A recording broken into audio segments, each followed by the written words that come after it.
Hi everybody, it's Sarah Cray and I teach watercolor, and today we are doing our mini landscapes project inspired by the book Dune. Ooh. Oh, wait, you first. You. Me. We have Keenan working the cameras. Hello, thank you, I'll be yelling. And this is my husband Michael. Hello. You've probably heard him behind the camera sometimes, and he's not the same person as Keenan. No. Sometimes people get confused. But you will notice we have never been seen together. So you tell us. That's my ventriloquism voice bouncing over there. Don't look at my phone. You tell us. And I invited Michael to be on this tutorial because this project was inspired by him. He inspired me to, he loves Dune. He's been trying to literally get me to read it for years. And I finally decided to do it. So we thought he should be on this. We will be doing this project. As you can see, there's two different projects here. And my goal with this is to show you guys how to do quick mini landscapes in 3 steps. So just like quick, basic, and super fun. And it actually goes in line with the bonus item, which is in our book club box, which is this plastic bookmark sleeve and a ribbon. Now, your ribbon is gonna be different colored than mine. Everybody is gonna get different colors. So yeah, so then you guys can paint a scene that matches that if you want. You can paint a scene for whatever book you're reading, just whatever your heart desires. We thought this was a really fun bonus item for this theme. And before we get started, I just want to say that you need to take your watercolor paper and cut it down into a 2x6. And if you want it to slip in easily into the bookmark sleeve, do it a little bit thinner than 2 inches. But 6 inches is like that perfect height, as you can see right here. So, okay? Got it. I did it. I did it for you already. Thank you. Lovely. You're welcome. Okay, so we are using 5 colors in this project. So our very first color is deep blue. And I'm gonna do this tiny, Chris. Chris is our editor. Will you be able to write really tiny words next to these colors? And then we have pine green. And then we have fuchsia. And then we have deep yellow.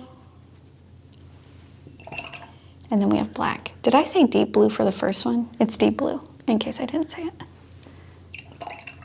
Okay. Good cover. Thank you. And we have 2 paintbrushes. We have a round 2 and a round 6. You got them? Okay, great, great, awesome. We have no outlines for this project, but if you guys want to sketch your landscape before, you are totally welcome to do that. I'm just going to go for it. Do you feel up to that? Yeah, let's do it. Okay. I want the world to know I'm here for the beginners because that's where I'm at. It was actually funny this morning when I was telling Michael, because he was like, I'm feeling a little bit nervous doing this. I don't usually go on to paint with you. And I'm like, it's just a quick 3-step mini landscape tutorial. These are my goals. And he was just like, and we're going to show them how to do it. What did you say? Beautifully, with style. I don't remember. I'm too nervous. I'm like, we're going to show them this, this, and this. He was just like, and how to do it while looking good, or something like that. And I was like, that's right, honey. It sounds like me. But Okay, so we are going to start with the more warm one. Oh wait, no, we need to do our oath. Are you speaking about Arrakis, by the way? I am speaking about Arrakis. Okay. He's also here to help me with language and remembering the correct names, and I don't know them either. I'm just making it up. we're really afraid that we're gonna pronounce it wrong, but it's gonna be okay, because we're friends here. Yes. Okay, so let's do our oath. If you can raise your right hand and repeat after me. I promise to be kind to myself. Promise to be kind to yourself. I promise not to compare my work. Promise not to compare my work. And I promise to have fun. And I promise to have fun. Thank you. Thank you, everybody. Synchronized. Synchronized. That was good. All of our practice has paid off. Years.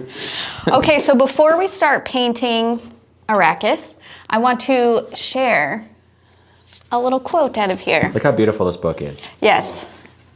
Actually, this is Michael's version. He loves it. I have one that is pretty tore up, and then I keep this one nice. It was actually really hard not to be inspired by this cover art to do these projects. Because it's ready to rock. Yeah, I mean, these are beautiful, but I thought, like, I need to make it my own and simplify it. But anyways, just really gorgeous. Okay, sorry. All right, the little quote I want to share, and this is a really popular quote from the book, but it's good. Ready? Ready, hit me. I must not fear. Fear is the mind killer. Fear is the little death that brings total obliteration. I will face my fear.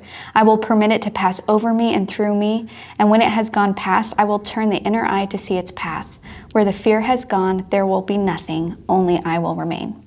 And I think the first half of that quote is the most popular part, like fear is the mind killer, but for me, the second half of the quote is what really resonated, where it was talking about like letting us feel our feelings and let it flow through us. And I feel like that's so relevant to what we experience, where of course, like even painting, even something like painting is really scary, and it's not about pretending like we're not afraid. It's not about pushing down feelings or trying to shove them deep inside. It's more saying, yes, maybe this is scary, but I'm gonna do it anyway. And then when you acknowledge it, it's just easier to move on.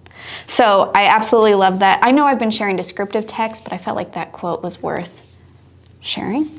And there we go. All right. Great. Love it. Okay, thanks. Let's get started. I'm letting fear flow through me. Okay. Okay. You're gonna do great. Okay. Okay. So I'm gonna start with my round 6, and we're gonna start with Arrakis, which is like, if you guys know, like no water, very sandy, very brown, orange, yellow, beige, that kind of thing. Okay? So I'm going to mix some deep yellow. I'm going to steal your mixed colors. Perfect. I'm gonna add some fuchsia to that. Too much fuchsia though, so I'm gonna do more yellow. If you guys are always surprised that people that guest star on these, their paintings turn out, it's because they steal the pre-mixed colors. Is that why? Yeah, if you made me mix my own, we'd be here for hours. Well, it works, a little trick. Okay, so now I have kind of this like tan color. And of course, you guys, this is your painting. If you want to do a little sunset instead, go for it, like, of course. How about a dual sunset? There you go. Cool. I'm going to take my bookmark. I'm not going to tape it down because I want my painting to go from edge to edge, but that means I need to work fairly quickly and just like go for it, okay? So I have this color, and I'm going to paint the top 2/3, just a horizontal lines, more even wash. If it's a little bit darker at the top, that's fine. And add more water if it's getting too rough in texture. That's what I was going to say, yeah. I was going to add some more water. Great. I wasn't. Thank you. You're welcome.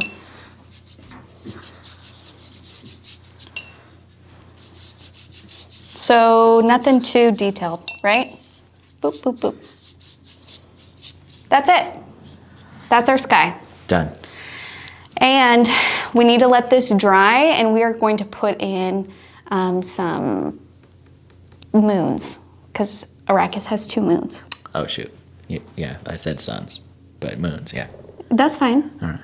I knew what you meant. But we need to let this dry first. So can you actually hand me that heat gun over there, and let's dry this. Let's put them next to each other. Look at how cute this is. Isn't it cute? And so quiet. I thought it'd be fun while you're doing this. In the sandy portions, if you got some like glitter at home, sprinkle some red. Ooh, for spice? Yeah, speckled glitter. That's a great idea. And then I thought, fun fact, I just learned this. Do you know what the largest consumer of glitter on the planet is? The largest, what? Ships. Ships are the largest consumer of glitter? For the paint. What? Yeah. Why is there glitter in their paint? Well, I don't know. Make it look nice. And like cars, automobiles, but ships are bigger and they use more paint.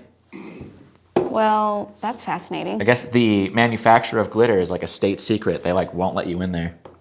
No one knows how to make it except like the glitter company. Really? Yeah. They have the monopoly on glitter? Yeah, they're like kill you. You know what I mean? Yeah. We can't talk about it actually. Yeah. Sorry, big glitter. They're the softest mafia. No, the most fabulous. Okay, so now we're gonna put in our moons. Now you can make your moons large or small. I decided to go with big because why not? But I guess moons are smaller. But you can do whatever your heart desires because this is your painting. So I'm gonna grab more of that same mixture essentially. Me too. Perfect. Oh, there it is. A little bit more yellow. Done. There we go. And I'm going to do just a circle shape using a medium wash. What's You up? stole my 2. Oh, I stole your 6. You stole my 6. Sorry. I tend to do that. Okay, and then here is 1. So I'm just going to do like a half circle and then use just water to kind of spread it out. You don't have to do the full circle if you don't want to because the other moon is going to be on top, but you can as well. There's 1. Very nice. Thank you. You're welcome. Learn from the best. And let's dry that before we do our second moon.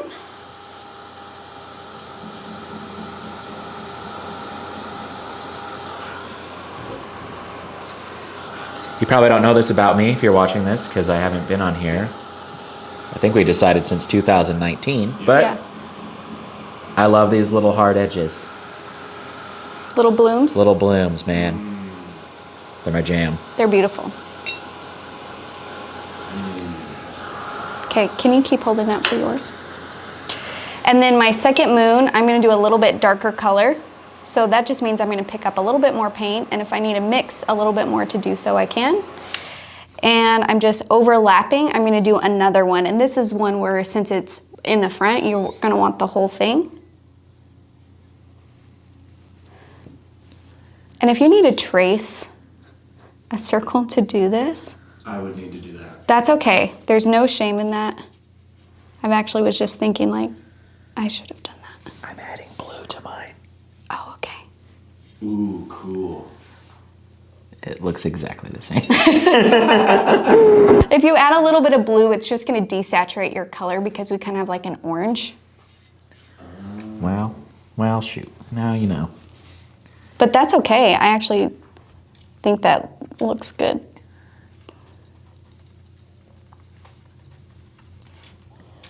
Here I am just trying to round out my wonky circle. How does that look? Pretty good. Okay. Should I do this again?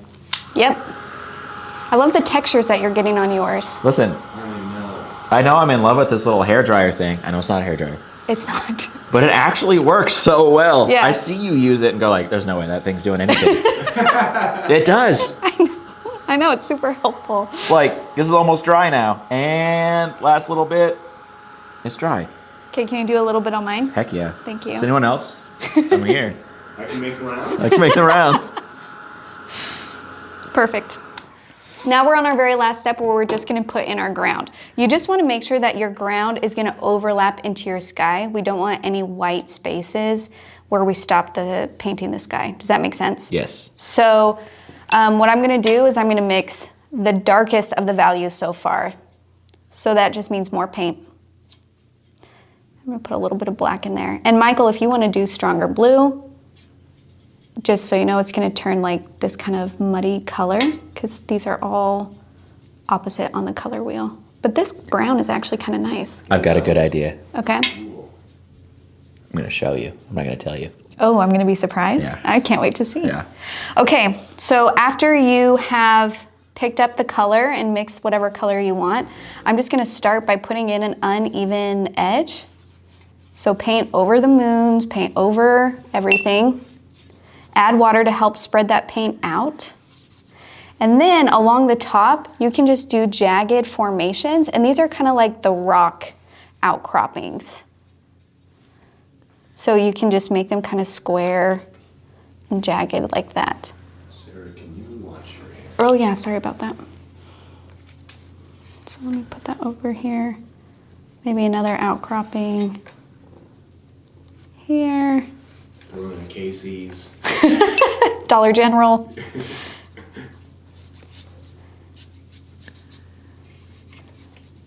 And make it go all the way to the edge if you can. It is kind of awkward, like going all the way down.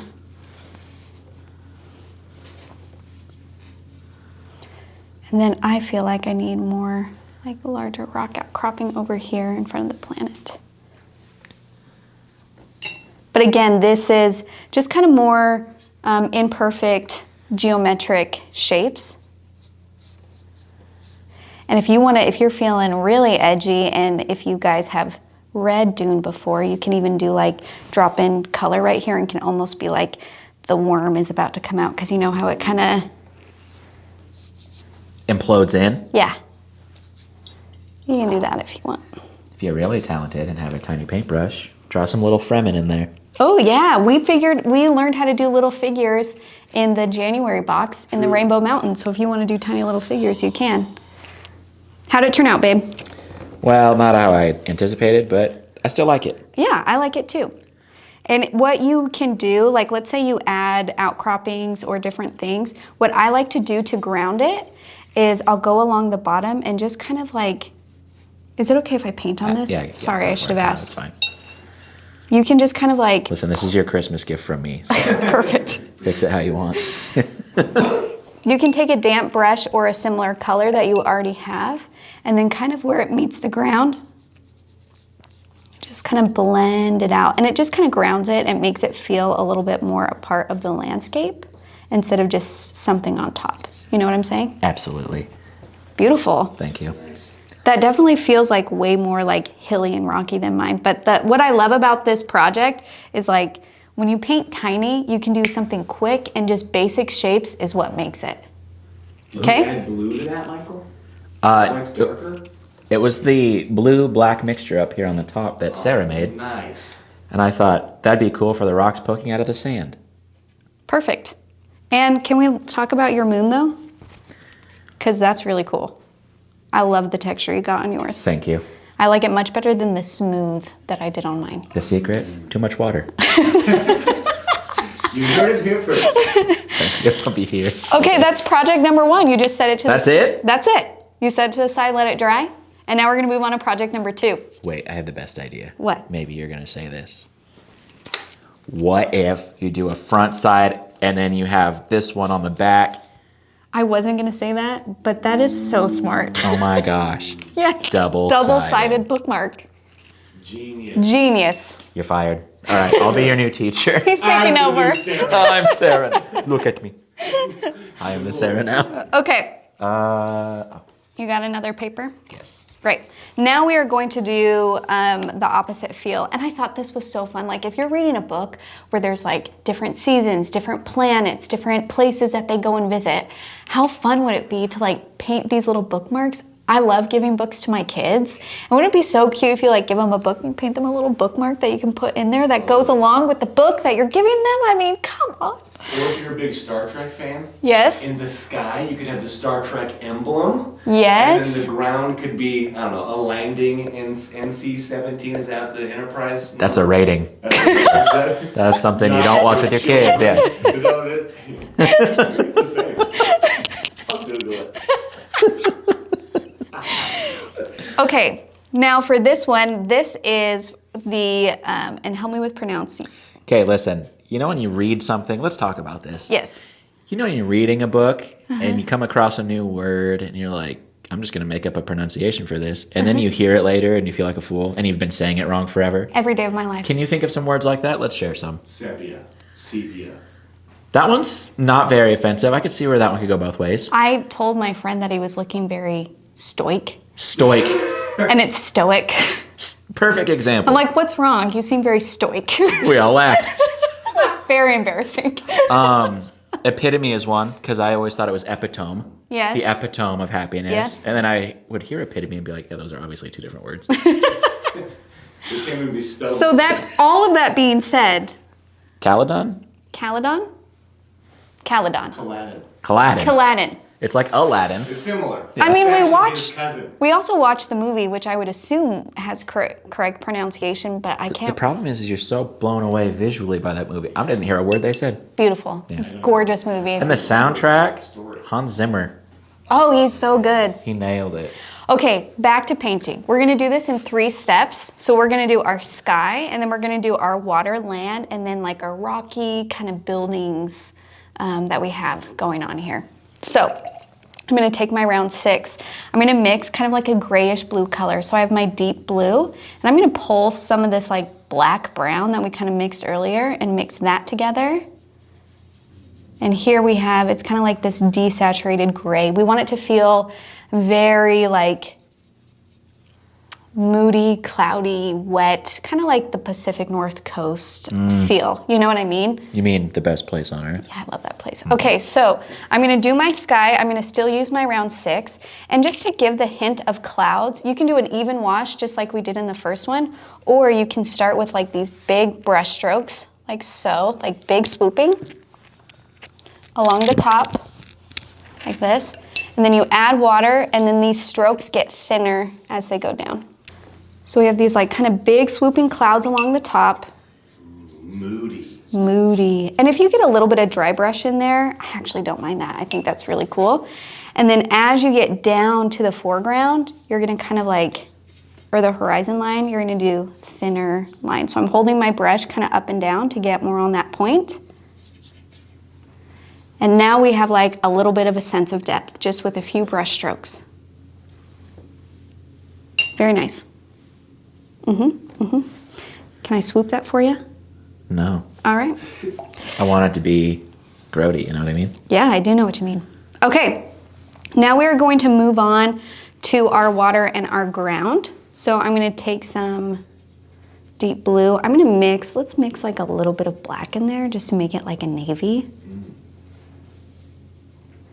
So what I'm gonna plan on doing is I'm gonna do a blue wash here, and then it's gonna kind of fade into like green. You can do brown or gray if you want it to be like a rocky, but I wanted it to feel like more lush, like rocky with greenery, you know? Mossy.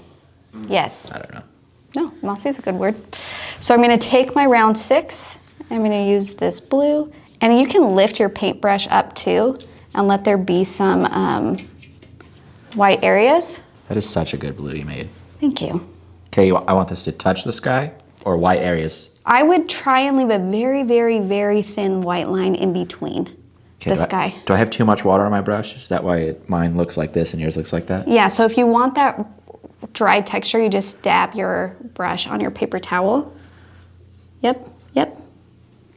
And then immediately we can go into our green. So I'm gonna take some pine green, I'm gonna use some yellow, and let's mix just a little bit of black in there just to darken it. What's your philosophy on getting paint on your table?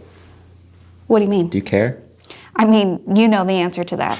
I want the audience to know. I do not care. Okay. I am reckless when I paint, and I'm very messy, which is why watercolors is kind of for me, because with acrylic and oil, if you're messy with that, with oil, that is a danger because those are strong fumes. And with acrylic, impossible to get out. Like once acrylic dries, you cannot get it out. So that's honestly why I shifted towards watercolor, because I'm like, let's be real, I'm gonna get paint everywhere. And I have a young kid, so I'm never gonna clean up, you know what I mean? And it just kind of worked out. I don't remember who I was talking to in our home, but we were talking about the origins of Sarah Cray, the hero.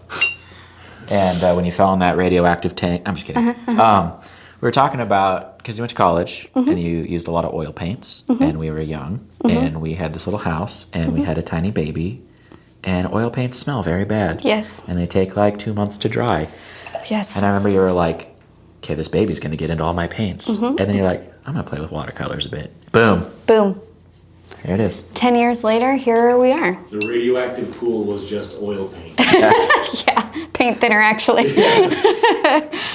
Okay, so very nice. So we're just putting in a green shore. I let it kind of like curve in, but if you want kind of more a straight line, that's just fine. There's nothing, none of these are wrong, right? And Painting is so cool.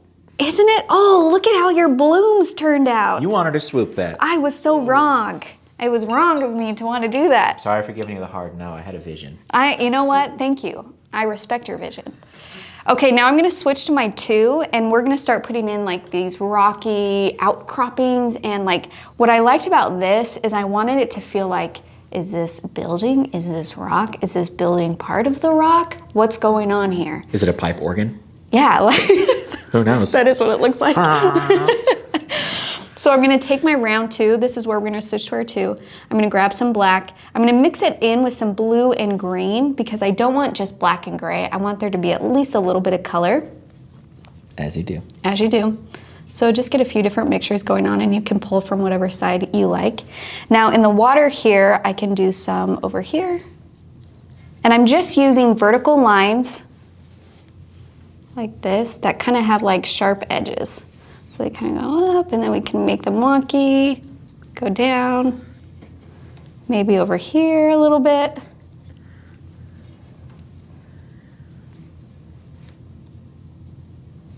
And again, these are miniature landscapes for our bookmarks. So just like the littlest hint is all you need. I'm gonna actually do like a smaller rock sections, like, why not? Add a little bit more. And then the same thing on the right-hand side, but I want these ones to be taller. I want them to feel like this is more, majestic. yes, Grand. thank you, grand.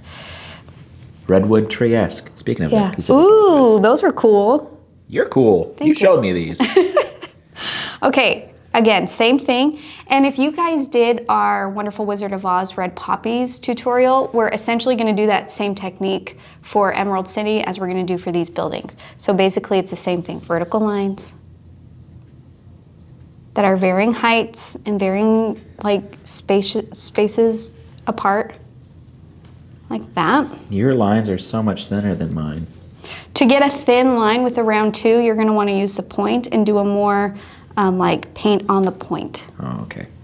But it does take I'm practice. holding mine like a pencil, like a fool. Do it, hold it on the point and light pressure. There you go. But it is hard to make. Nice. Yeah, very nice. And then at the base, between these lines, we do thicker brush strokes to connect them. So then it's just like, is this a tower? Is this what's happening here, you know? This is an apartment building. Yes. I was just telling Sarah that I miss, you know, for the first, I don't know, years of our marriage, we lived in an apartment. And I miss when something would break and you just call maintenance. That was You really know? nice. We're in the house now and I hear something click loud and I'm like, oh no. No. No. How long can I let it I know, go? please stop clicking. Now you either want to make sure when you're connecting these sections of the buildings, you either want to make sure that the connections happen below the green horizon line or above. Do not do it on the same line as the green. Like me. Well, there you go, yeah. Put it more above, because that will just help spatially separate the two. When you have two different planes line up on the same line, like the elements line up, it will automatically make the viewer's eyes snap them together, and then it's hard to spatially separate them after that. So either go above or below.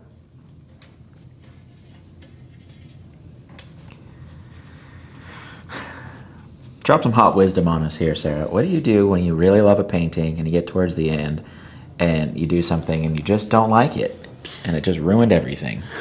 What did you do? Well, I don't want to be too on the nose here, but this part I don't love. Okay, so whenever that happens, the best thing to do is to stop messing with it. Because when you're frustrated in painting and messing with something, that's when it's really easy to overwork it and be mad. Instead, you let it dry. As he's playing with it. You asked for advice and I'm telling you. What you want to do is you either, if you want to like redefine some of the things, you can use your paper towel to lift it up and lighten it, and then that way when it's dry you can go back and reshape it. Okay. Or, so you either pick it up or let it dry and then just come back to it with a fresh perspective. Okay. Also, as your painting dries, it changes. So when it's wet, it could feel like a certain way. And then when you come back to it when it's dry, maybe some blooms happened, maybe it dried lighter or darker or something like that. And then you're just like, oh, okay, I can actually turn it into this. And you get those fresh eyes. Fresh eyes, fresh perspective. I found when I don't like something, and this goes to my main theme, I just drop water on it. Yeah. So you were just trying to dab that off with a paper towel, and I just thought, wait, let's see how this goes. I actually, like, okay, if you look at ours, I feel like yours has mist through it. Yeah. You know what I'm saying? Like that fog is going through it. We are looking at it from a distance. Yeah. from a distance. Let me get this for you. Thank There we you. go. That's it. We finished. That was so fun. We're done. And now you can take your bookmark. Can I have the bookmark? Yes. Also, great color on the fabric there. Thank you. And then after these have dried a good amount, I would probably wait at least a couple hours before you put them in the sleeve, because you don't want it to smear when you're sliding it in.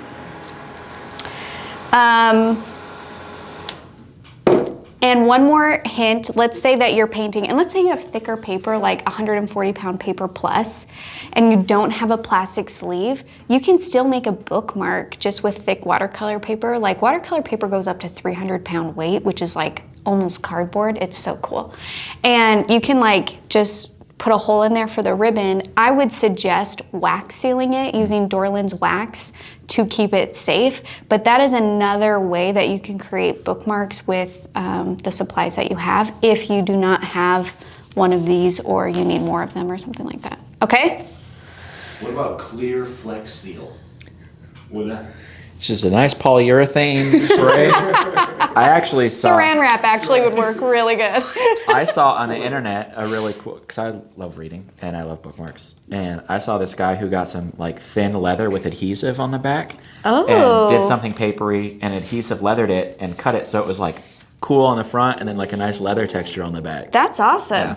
Michael actually made this bookmark for me, but he has a CNC machine. That's a laser engraver. Oh, this is a laser engraver. I So do have a CNC machine though. yeah, so we have like this really nice thin wood bookmark that he made me. So fun bookmarks all around. Okay, that's our project. Thank you guys so much for painting with me. I hope you have fun. I hope that you have an opportunity to take what you learned here, how to do quick mini landscapes in just 3 steps, and then just play with it and go. I can't wait to see what you make. So if you are on Instagram, please tag us at Let's Go Make Art or hashtag Let's Make Art. If you are on Facebook, you can join our watercolor community. That's called Let's Make Art Watercolor. If you need any of these supplies, you can find them at letsmakeart.com. And I think that's it. I think that's it. You did great. Thank you so much for being here with me. Thank you. And we appreciate you guys being here with us. Keenan, always a pleasure. Thank you. We'll see you guys next time. Bye. Bye.